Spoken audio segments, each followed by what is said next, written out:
purpose of this informational briefing is to talk about this important issue and to look at ways where the state legislature can effectively craft new legislation where needed in order to address this growing and pervasive problem.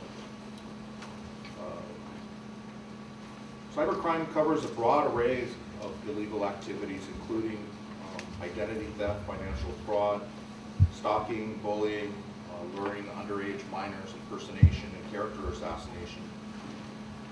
It's serious, it's pervasive, and it's sophisticated. We recently had a case here at the University of Hawaii where a lot of information about students is hacked. You may have also read nationally where Sony Corporation had their PS3 servers hacked and about 40 or 50,000 credit card information was stolen from that network. So we hear about these crimes all the time in the newspaper. Reportedly, there are over 30,000 entities every day making millions of attempts to gain access to information that belongs to someone else. In short, it's a crime that can happen to all of us. Today, we are going to discuss the impacts of these internet-related cyber crimes, and we will begin talking about this with our distinguished officials and guests. Right after I introduce myself, Representative George Fontaine.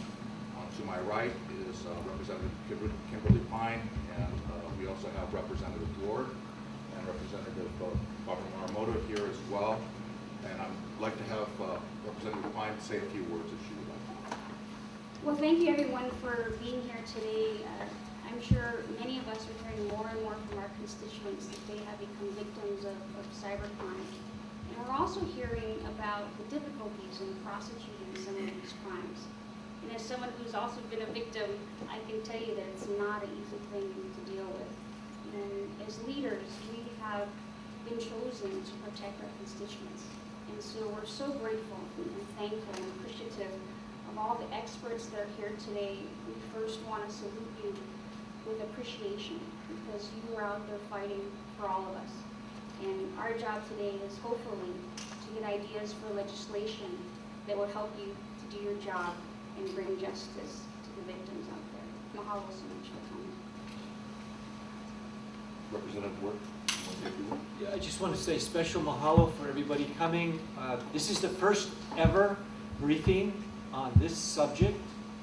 And I think because of who's here today, we're going to go where we've never gone before in this Capitol.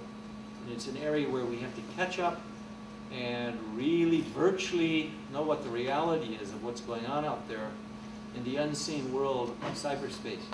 So I think it's going to be an exciting day, it's going to be a first, and it's going to be long in its impact for the future of the state of Hawaii. So thank you all for coming. Thank you, Representative Fontaine.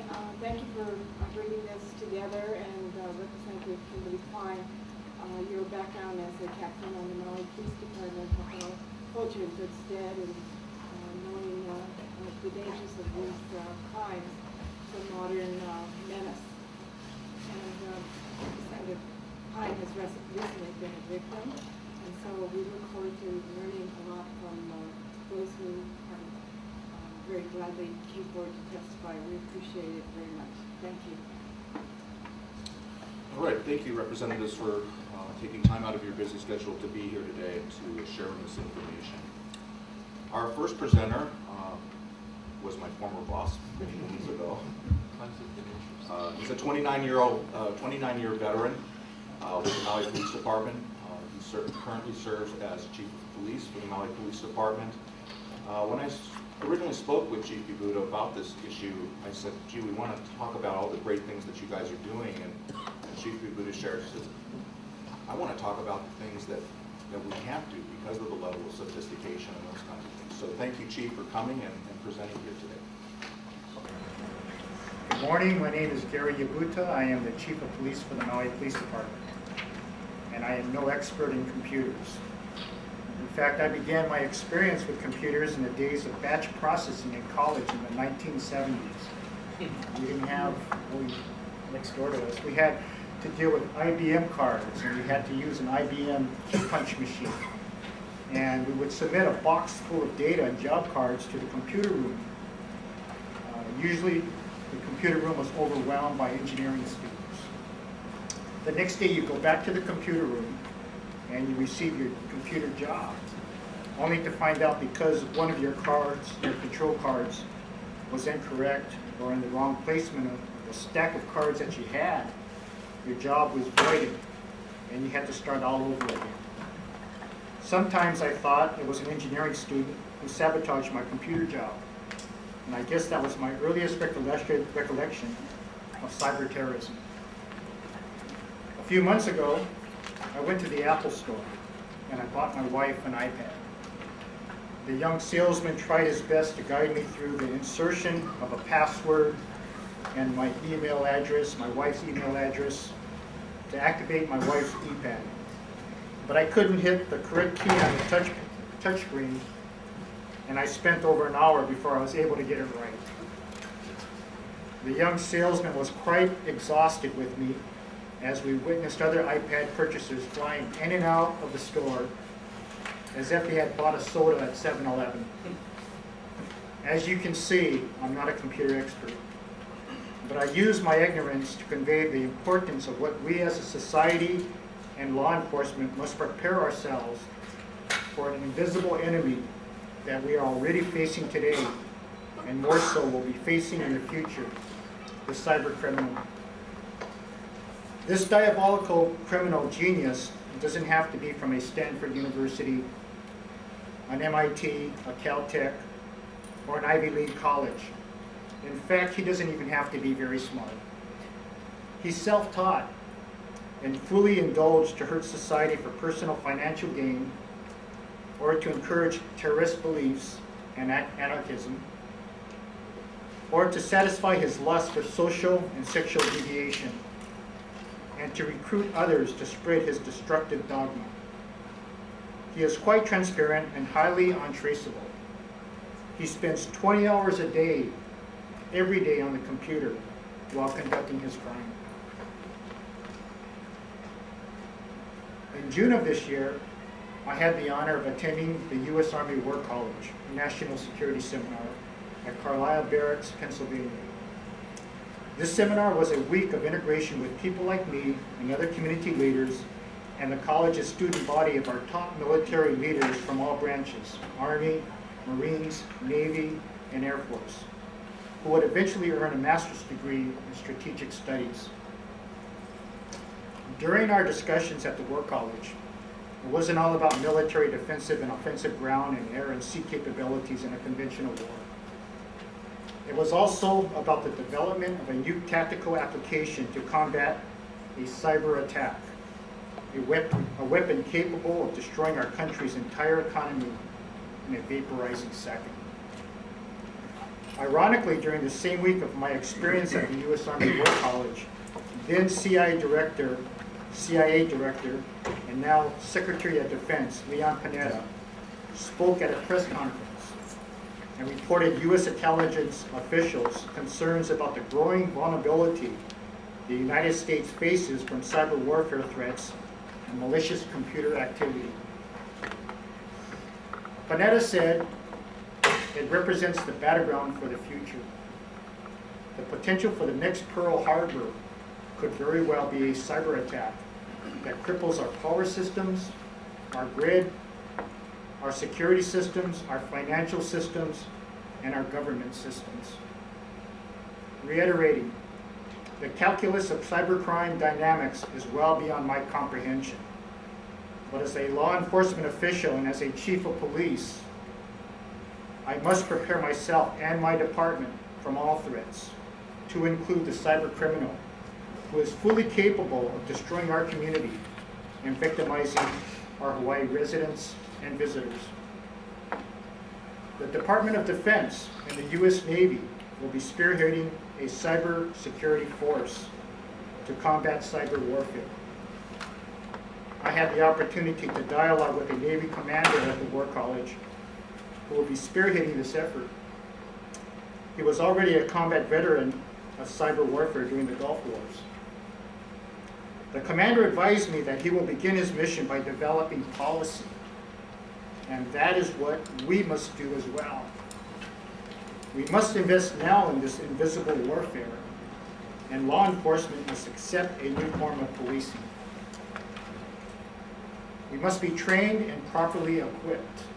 We must have supportive laws that allow police to be lawfully intrusive.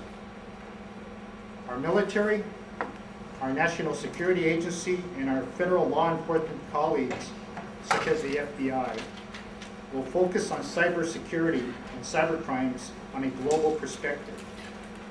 However, this task will be overwhelming, and our federal counterparts will not have the resources necessary to fully prevent and detect many forms of domestic cybercrime that internally victimizes our own local government and our Hawaii residents and visitors. Therefore, we need to protect ourselves from this enemy, and our ignorance cannot be used as an excuse not to. Thank you very much. Our next speaker today is Detective Christopher, is that correct? Christopher Duque, retired. Yeah. He's a 30-year veteran of the Honolulu Police Department. He worked in the Uniform Patrol Division, Narcotics Vice Division. In 1985, he was promoted to Sergeant Detective and was assigned to the Criminal Investigation Division and remained in that division until his retirement in February of 2007. In 1990, he was assigned to the White Collar Crime Unit, where he specialized in cyber crime investigations and computer forensics.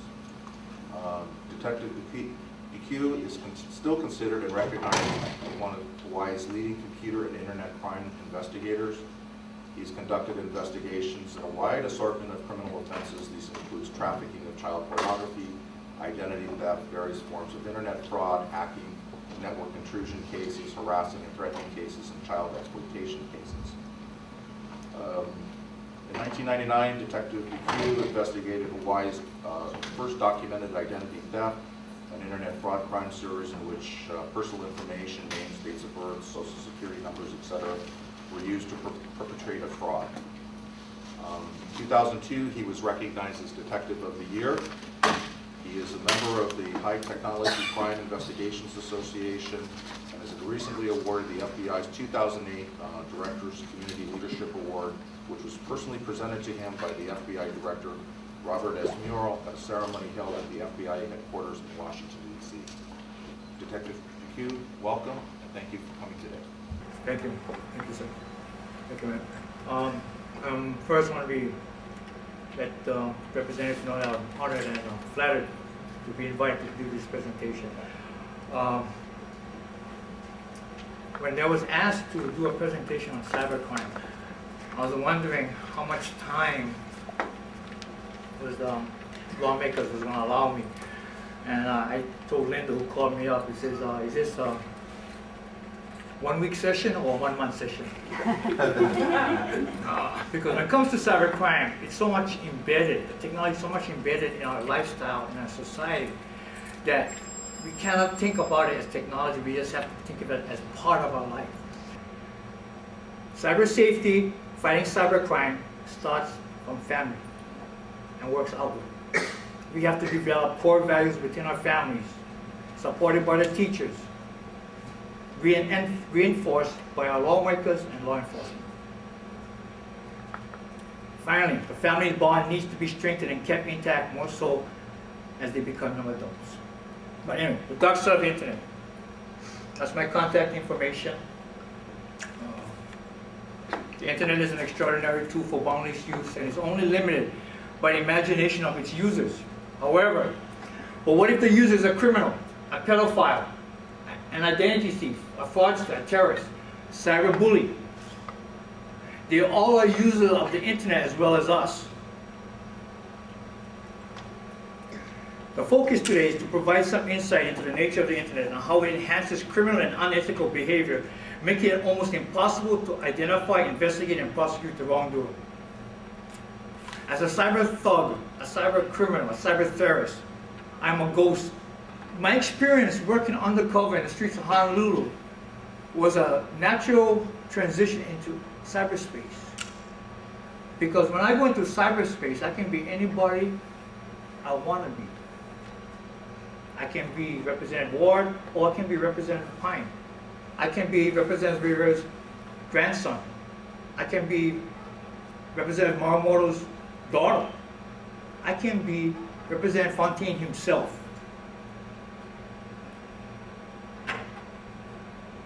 So are we chasing ghosts on the internet? Yes, we are.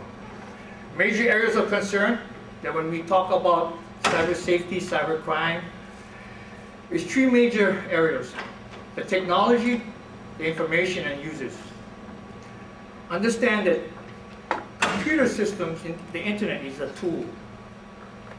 We have to look at user behavior. And that's the key. When I found out the hard way after 30 years of fighting crime, that, you know what, maybe the key is not to control the devices, but start focusing on human behavior. Why are people stealing? Why are people doing drugs? Why are people causing, why are the kids cyberbullying?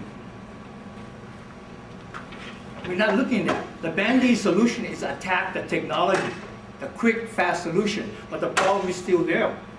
We still have pedophiles before the internet. We had thieves before the internet. We had fraudsters before the internet.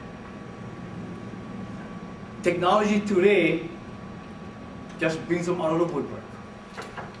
Worst thing, it allows them to communicate with each other. That's the thing. Okay, so now let's talk about the first area, features of the internet.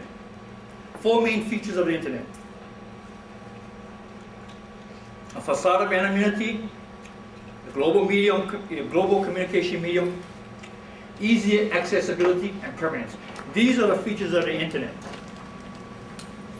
The facade of anonymity, like I said, I can be anyone, you can be anyone you want to be on the internet. Anytime you have a device between you and someone you're communicating with, it's a mask. One of the biggest problems with the internet is that this anonymity issue. We don't know who we're communicating with. Not only our kids, but our kapunas, you yourself. Not only text messages, emails, global communication medium. The ability to communicate in real time to multiple people across the time and space. That's the thing to understand. And one of the big things about the global medium, when we talk about laws, the jurisdiction issues. China don't recognize us. They're not going to honor a search warrant from Prosecutor Chris Van Martin from the Honolulu Prosecutor's Office. Even for the federal government. So when we start making laws for the state of Hawaii, we better make sure that we have reciprocal laws in the other states and maybe something in the federal side. But again, too, what if the perpetrators are coming off the east, which is where it's mostly coming from? The attacks, the cyber attacks, are coming from across the sea, across the Pacific in the east. So we got to consider that, the jurisdiction issues. Easy accessibility, meaning that anybody, anywhere can access the internet. And one, you don't have to own computers. You don't have to pay for the service. You get them in the schools, you get them in the libraries. You can borrow it from your friends. So going after and controlling accessibility, no. Criminals don't worry about that because they steal it. They steal your laptop, they steal your desktop, they steal your access. Same thing with kids. When we try to combat cyberbullying, take the computers away from the kids, take the cell phones. That's right. Representative Pine is my classmate. Kymberly, can I use your laptop? Fine, I will update my Facebook and do some more cyberbullying. Accessibility, permanence. The digital elephant. The internet is a digital elephant. It never forgets. You post online, you put a click, there's no oops key or an owie key on your keyboard to reverse that action. The information you'll post, the embarrassing picture you posted when you was in college, high school, grade school, or even half an hour ago, is going to be out on the internet and going to travel the world several times over. And it'll be copied by billions of computers, maybe 2 billion at the very least. And how are you going to get that thing back? And that segues into another thing too, the nature of information. Information, once presented, can no longer be controlled by its presenter. We have to understand that. Whether it's on the internet or even in face to face. Once I say something, I do something, I hurt an individual, can I bring it back? No, all I can do is apologize. But it'll be embedded in their memory for as long as they live. The internet lives longer. When we are just ashes, the internet will still be there. Trust me. But the most vulnerable point in any computer system is where the user interfaces with technology.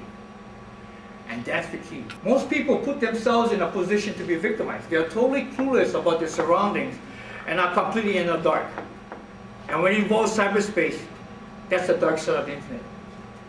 I was going to talk about a case profile that I did back in 98, 99. Young Pat, aka Peter Pat. Maybe Prosecutor Van Martin will be talking about him, but he was notably the first major internet fraudster identity thief in Honolulu. And he came to my desk from a detective in Maui.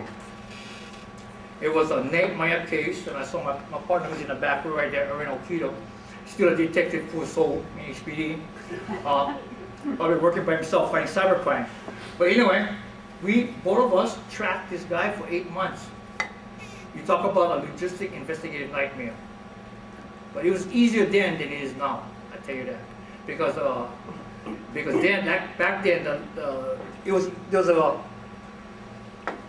getting information from the ISPs was easier. Now it's a little bit harder because they were a little bit more protective of the information and with working with us, law enforcement. Peter Pack served an open 10 years. If you remember the name now, just a little while ago, maybe several months ago, the Prosecutor Van Martin just indicted him again. After serving 10 for the same thing. Talk about prison being criminal college. What did he learn for 10 years incarcerated at Hawaii? Nada. Obstacles facing obstacles. The features of the internet are the obstacles. As I just explained to you, the features that I explained to you folks about the internet, the 4 features, those are the major obstacles facing law enforcement, facing us when we're trying to combat cybercrime. And our laws are not going to address that. Other obstacles, manpower, and Chief Yabuta was mentioning that. Manpower, training. The training has to be up to date. National White Collar Crime Center gives free training for investigators in computer forensics. If you need to contact them, let me know. Search is another group. There's free training for these guys. If you just have to go ahead and look and ask.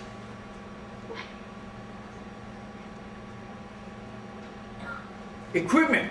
You cannot go to a gun battle with a butter knife.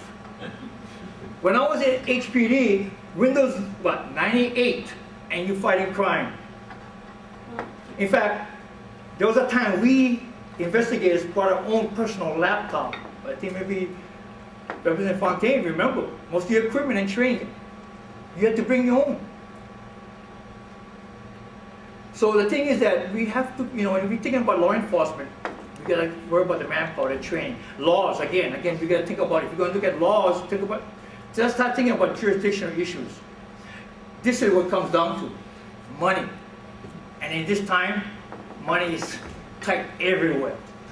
Okay, possible solutions. I'm not going to tell you about all the bad, I'm not going to leave you with the bad things, and I'll give you some possible solutions. These are 2 things that I feel that can help, is partnerships. Developing partnerships, not only with, like the chief was talking, with the military, partnerships with various sectors of our community. We need to partner with the business community, the industry that provides the technology, the internet service, the computer systems, the infrastructure. We need to partner with them because understand that there may be a way to circumvent the jurisdictional issues. I may not be able to have Singapore honor a search warrant, but if I'm working with a company who has a corporate presence in Singapore, I may get some records to them because my partnerships I develop from a corporate level. There's some experience working with HP on one of those cases, with PAC cases. I was able to get records from England because I had worked with HP who had a presence in England. So working with different partnerships with the private sector, working with the academia, that's another one, education. We cannot, law enforcement, government cannot do it by itself. Working with the military, we have to work together. And the partnership going to lead into education awareness. That's important. One of the good partnerships too is like I'm a former president of InfoGuard. It's a partnership between law enforcement and the private sector, the businesses which provide the technology infrastructure. And right now, InfoGuard has expanded to the different vectors involved with the infrastructure protection of the United States. So like right now, I'm in daily contact with people, the Tennessee Valley Authority. I'm in contact with people who are handling the water purification out in Alabama. And I wouldn't have made those connections if I hadn't been part of InfoGuard. Another thing to education awareness. We have to educate our public, not only as well as ourselves, as to the risks and dangers. It has to be constant, and has to be continuous, and should be updated continuously. And it should be open means of communication. Do not attack the technology, we need to attack the behavior. Goals of education: reduce chances of being an easy target, the low-hanging fruit. We're not going to stop it, okay? But we're going to minimize the damage. Speed up the recovery process by developing a response or an emergency plan when bad things happen. Here are the risks and dangers of the internet facing all of us, and no in particular order. Here's some basic cyber safety advice. Think before you interact. Is the information presented accurate, real, true? Who am I communicating with? Who can I see what I post? Remember, you're feeding a digital elephant. And that concludes my presentation. Thank you very much. Members, any questions? I have a question for the detective.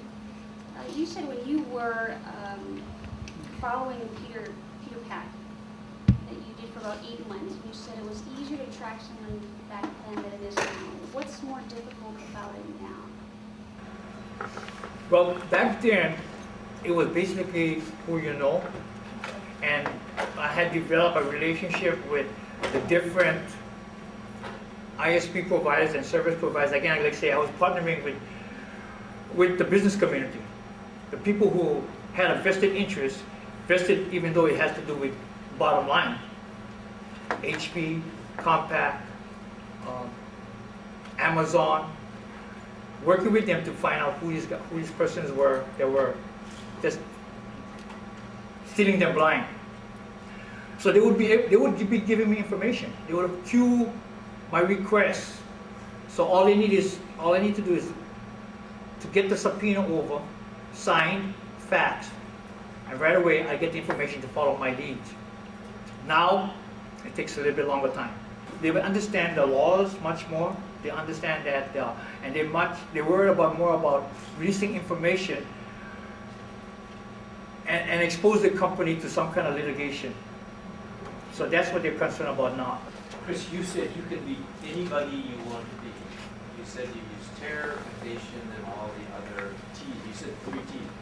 Who protects us from you when you want to be one of those guys? My moral compass. What? My moral compass. Protects us. Yeah. Trust From me. you. Yeah. Okay. Beyond that, are there any governmental, private, or otherwise people standing guard, like we can call 911 if we're getting robbery, we can You can. speeding ticket, we have a policeman. This. Who protects us from you? If you can do that as easily, and you've been on it for 30 years, who's protecting us? Are we protected? No. No. You Why can not? report it. You can report it, and they can respond the best they can. The guys bringing their own computer in, guys without training? They can do it from any place. They can be from No, I mean, the No. ones protecting us. It sounds like it's still. the ones who protect us, they're still learning. They're still behind the curve. We're trying our best. Look at the streets when you walk outside and see if there's a cop on every corner. Call 911 and see how fast they respond. And after they respond to the case and write the report, who's replacing them on that street corner? Look at cyberspace. Is there a cop on there 24/7 watching to protect us, our kapunas, our keiki, law enforcement is strictly reactive to any kind of cyber attack, cyber crime. Same thing with the United States when we're looking at cyber warfare. We can put up our walls and our castle walls, but what if the threat, the risk is inside the walls? What if it's been infiltrated? What if there's moles among us waiting? Not to break in, to break out. Have you thought about that? Chris, I have a question. I read somewhere that one of the biggest issues of cybersecurity is that a company can have like the absolute best firewall in the world, but perpetrators will actually go into a parking lot of a company and actually drop a DVD, a CD on the ground, make it look like pornography or whatever. They'll drop a jump drive on the ground, and then employees will come along and find it in the parking lot, pick it up, take it inside of their office, and load it up on the computer. Boom, it's a Trojan horse, opens up the firewall, and all hell breaks loose. So how do we deal with that issue? I know what you're talking about, Representative Fontaine, because I've done it before. I've done it as early as when they had, remember when they have to have this thing called AOL, this company, and it was in free CDs and you put them in stores. I created my own AOL Hell DVD or CD at that time, package it, and watch how many people would go to some freebie, take it out, but it wouldn't do nothing bad except give them look like a blue screen of death, but nothing happened to the computer, just pop out the CD. But exactly what you're saying, education awareness. Let people know, don't put things in your computer. I tell, one of my analogies I talk to the public about is like education awareness. One, you can tell them, don't put CDs or strange devices. And I use the analogy of a pot of rice. You're not going to use you're not going to food court. Oh, I forgot my eating utensils. Oh, there's one right there on the next table. Grab it and use it. You know where it was, right? Think about the same analogy when you find a CD, a USB. Don't put it in your friend's computer now, okay? I know what some of you folks are thinking, but education awareness. You tell people don't do that.